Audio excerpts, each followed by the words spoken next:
ಅಲ್ಲಿ ಪಕ್ಷ ಅನ್ನೋದಕ್ಕಿಂತ ಇದ್ರಾಗೆ ಹೆಚ್ಚಾಗಿ ವ್ಯಕ್ತಿಗತವಾದಂಥ ಸಂಬಂಧಗಳು. ಹೌದು ಹೌದು. ಈಗ ಇದು ಈ ರಾಜಕೀಯ ತಿರುವನ್ನು ಪಡೆದುಕೊಂಡ ಮೇಲೆ ಈಗ ನಿಮ್ಮ ಹೆಸರು ಕೂಡ ಕೇಳಿಬಂತು ಈ ಪ್ರಕರಣದಲ್ಲಿ, ಈ ಒಂದು ಸಂಭಾಷಣೆಗೆ ಸಂಬಂಧಪಟ್ಟಂತೆ ನಿಮ್ಮ ಕೇಳಿಬಂದಾಗ ಬಹುಶಃ ಪಕ್ಷದಿಂದ ಏನಾದರೂ ತಮಗೆ ಏನಾದರೂ ವಿವರಣೆ ಏನಾದರೂ ಕೇಳಿದ್ರ, ತಾವೇನಾದರೂ ಅದ್ರ ಬಗ್ಗೆ ಹೇಗೆ ಯಾರೂ ಕೇಳಿಲ್ಲ, ನನಗಿನ್ನೂ ಯಾರೂ ಕೇಳಿಲ್ಲ.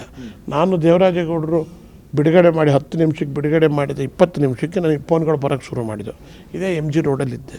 ಬಲರಪ್ಪ ಇಲ್ಲಿಗೆ ಅಂತ ಹೇಳಿದೆ. ಎಲ್ಲ ಸೀನ್ ಎಲ್ಲ ಬಹುತೇಕ ಮಾಧ್ಯಮಗಳು, TV ಮಾಧ್ಯಮಗಳು ಇಲ್ಲೇ ಬಂದು ನಾನು ಒಬ್ಬೊಬ್ಬರಿಗೆ ಹಿಂಗೆ ಅವತ್ತು ಹಣ್ಣು ಮಾಡಿ ಹಾಕ್ಬಿಟ್ಟೆ. ನನ್ನ 3/4 ಗಂಟೆ ಅರ್ಧ ಗಂಟೆ ಹೊರತಂಡು 6 ಗಂಟೆಗೆ ಕೂತ್ಕೊಂಡ್ರೆ 10 ಗಂಟೆ ಆಯಿತು ಇಷ್ಟು.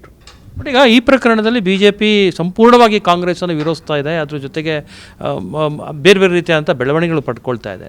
ನೀವು BJPಯಲ್ಲಿ ಇದ್ಕೊಂಡು ಕಾಂಗ್ರೆಸ್ ವ್ಯಕ್ತಿಗತವಾದ ಸಂಬಂಧಗಳಿದ್ದ ಹೊರತಾಗಿಯೂ ಕೂಡ ತಾವು ಕಾಂಗ್ರೆಸ್ ಜೊತೆಗೆ ಕೈ ಜೋಡಿಸಿರೋದನ್ನು ನೋಡಿದಾಗ ಎಲ್ಲೋ ಒಂದು ಕಡೆ ಶಿವರಾಮೇಗೌಡರು ಮಾನಸಿಕವಾಗಿ ಕಾಂಗ್ರೆಸ್ ಜೊತೆಗೆ ಹೋಗ್ಬಿಟ್ಟಿದ್ದಾರಾ ಅನ್ನೋಂಥ ರೀತಿಯಲ್ಲೂ ಕೂಡ ವಿಶ್ಲೇಷಣೆ ಕೇಳಿಬರ್ತಾ ಇದೆ. ನಾನು ಕಳೆದ 6 ತಿಂಗಳಿಂದ ನಾನು ಸಕ್ರಿಯವಾಗಿ ರಾಜಕಾರಣದಲ್ಲಿಲ್ಲ. ನನಗೆ ಹೃದಯ ಶಸ್ತ್ರಚಿಕಿತ್ಸೆ ಆಗಿದೆ. ಹೃದಯ ಶಸ್ತ್ರಚಿಕಿತ್ಸೆ ಆಗಿರುವಾಗ ಡಾಕ್ಟ್ರು ಎಲ್ಲೂ ಹೆಚ್ಚಿಗೆ ಓಡಾಡಬೇಡಿ ಅಂತ ಹೇಳಿದ್ದಾರೆ. ಅದರ ಆತಂಕದಿಂದ ಈ ಸಾರಿ ನಾನು ಎಲ್ಲೂ ಭಾಗವಹಿಸಲಿಲ್ಲ. ನನ್ನ ಮಗನ ಕಳಿಸ್ಕೊಟ್ಟು ನೀನು ಓಡಾಡ್ಕೊಳಪ್ಪ ಅಂತ ಹೇಳಿದ್ದೆ.